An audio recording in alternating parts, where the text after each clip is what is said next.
Alright, hello and welcome to another one of my videos. It's been a while since I made my last video.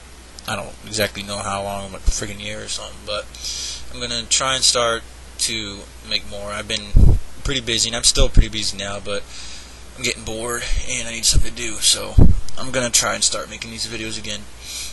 I've gotten quite a bit of views, more views than I have on any other video I've put on YouTube. It's like around 1,000 or something. I've gotten some comments, and so people are watching this. Hopefully it gets out there more people start watching, more comments, so I'll have more reasons to make these videos. I got a comment on my last video saying that they want some videos that aren't just targeted toward beginners, and which is pretty cool. Other people want to learn HTML is pretty cool, so they wanted something like iframes. Alright, iframes can be used. They can be used for many things. Say links, so there's not so many windows, and so so many pages popped up. Not as much design. You pretty much design one layout, and it doesn't really change throughout the whole thing. So you can just click links, and your plain page can just pop up in that little section of your website. So it's pretty cool, but it can really mess it up too. It can really mess your website up and make it look really amateur. So that's not good. So you need to really know how to use iframes. Some HTML people don't like iframes, and some do. So I'm going to show you how to make them. Alright, so first we're just going to show you how to make an iframe and how to make a page pop up in the iframe, not using links. Alright, so first you need to make your skeleton of your website, which is HTML head and body tag. And if you don't know what these are, or you don't know the reason for them, and you don't have them memorized, check out my first video I made, which is targeted on tables and things like that. So I explain that in that video. So check that out.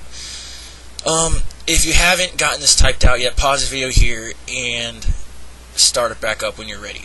Alright, so first your iframe is going to start out with the bracket, and then distinguishing what it is, which is the iframe, which is bracket, iframe, frame border. I'm going to use a border. I usually don't when I use iframes because it makes it look gay or something like that, and you can pretty much make a border with a table, so I usually leave it out. But for this demonstration, I'm going to make a border. And the width, I'm going to make it pretty big, 900, because to display a whole website in there, you need pretty big iframe. So 900 on both height and width.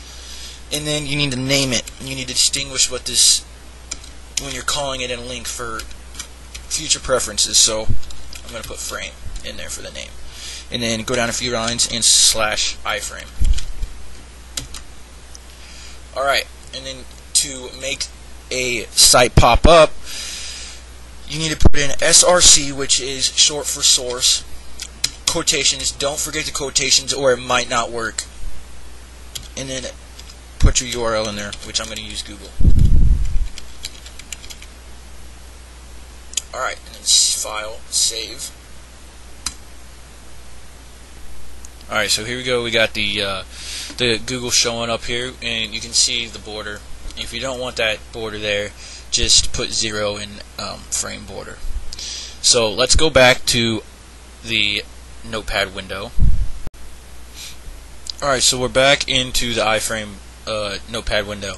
Alright, so now I'm going to show you how to link a website, use a link incorporated with an iframe, and make a new page pop up in the iframe border. So what you're going to want to do is start linking it, ahref, make a link,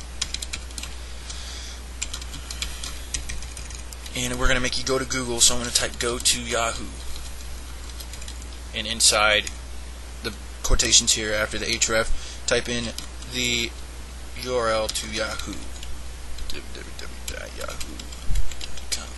Alright, next you're going to want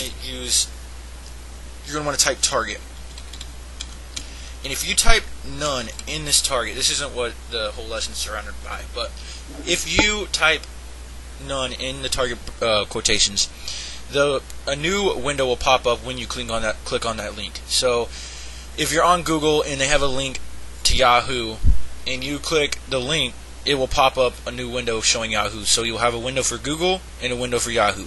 So it can be very useful but very annoying if you have that happen to every link you have on your website. So if somebody clicks on it, a new window will pop up. So watch out how you use that, but it can be useful to some people. Alright, so delete none in there and type in name frame, because that is what we named our iframe. So you want to use this word that you typed inside those quotations and type it in target. So take that off. Alright, so you're going to save this file, save as iframe.html.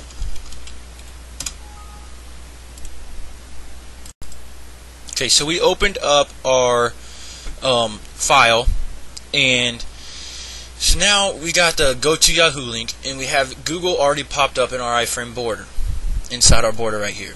So click on the link and you will see that inside the border opens up Yahoo. It can be very useful, so watch how you use that though, because it can get annoying like I said earlier.